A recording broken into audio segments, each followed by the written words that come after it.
think someone did this last time. Can I be honest? I don't know what bags are. Like, is this it? Is it the fact that this is like puffy right here? Like, that's just skin, my dear. That's not, and it's me, it's squinting. Like, if I'm like this, there's no real, like, I guess there's a little bit of lines. Like, what? Why do people care? I don't care. This is the human body, you know? The other thing I wanted to mention, and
about to correct myself. Before I had the meeting, I had realized when I woke up at 8:30 that I didn't fill out my form earlier. So I was an hour late. I filled it out, and I, didn't think much of it. It was my first time ever missing it. Had my meeting. I thanked my professor in an email after I said thank you so much, like your validation finally after decelerating and redoing a year and all this, like, has been so much, and like I have such good feelings about this semester, and I just like I'm in such a good place. So the meeting was at, I think, like 9:15 or something. I got an email at 11 telling me that I was suspended from in-person classes for a week. And my world came crumbling down, as it does for people with mental illness when things happen. So, I kind of lost it, spiraled a little bit, really was upset by the decision that was made to prevent me from learning. I was allowed to stream classes, and I was allowed to go in for exams as well as for my lab that week, but quizzes were to be rescheduled if the professor didn't want you to do it from home. So thankfully my Thursday professor, who is the director of the program, let me take my quiz from home. The other two quizzes were rescheduled for Monday, which was today, and I went and took those. But yeah, so I decided, after thinking and discussing with my parents and my brother, that I was disgusted by my program for implementing this very barbaric form of punishment. Keeping someone from education is nothing less than cruel, and I let them know in a very strongly worded professional email, to which they were quite surprised. And basically, after a half an hour phone call with one of the professors, said that there was nothing that they were going to do, and they didn't really care. Later that day, so since I was spiraling, I decided I wanted to take a dose of my as-needed anti-anxiety medication, Xanax, which there is such stigma toward taking it, and I have had the same 30-day prescription for 8 months, and it wasn't out yet. So as you can see, I barely ever take it, and so I wanted to go take it, but then I realized that would be my last dose, and I had like a half a dose left. So I decided to email my PA and let her know, and I talked about changing my dose. I gave her dates and times of when I took my medication and everything. And later that night, the doctor responded back. The doctor who I'd never met before, never in my entire life. I'd only ever seen his PA. And his PA was alright. I mean, she was amazing. I basically was telling her what to do and she was doing it. The doctor told me that I need to go see a psychiatrist, that they weren't going to help me, so that was kick number 2 in the gut. I was already spiraling, and then that on top of it. So, needless to say, I didn't take my dose of my anti-anxiety medication, and I haven't taken one since, obviously, and I doubt I'll probably ever take one again until I see a psychiatrist, because I then went and decided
my form of a hookup, which was getting picked up by a boy and making out with him. And my crazy sick brain thought I saw pictures of my ex on his phone when he was trying to show me a picture, so clearly I'm not well. I mean, it could be. Who knows? But, just like too much is going on. My poor brain is really, really tired. Really exhausted mentally. Trying to stay focused in school. Having a tough time now since this past week. Just like, I was on top of the world, getting good grades, and like just completely kicked in the gut by way too many aspects of my life, and struggling to work out because I'm feeling like shit. But I'm going for walks, really pushing it on the walks. I'm trying to keep some sort of exercise up.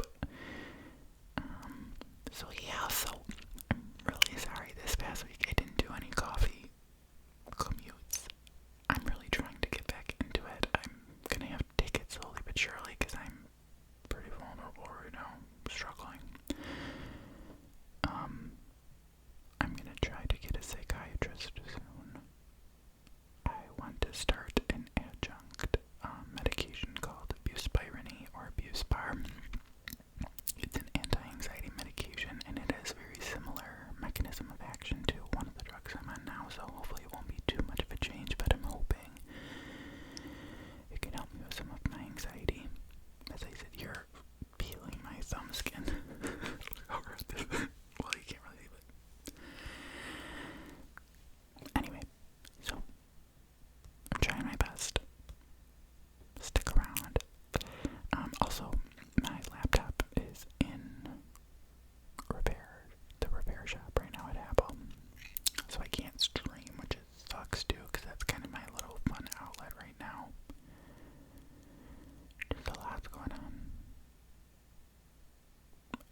make up for that.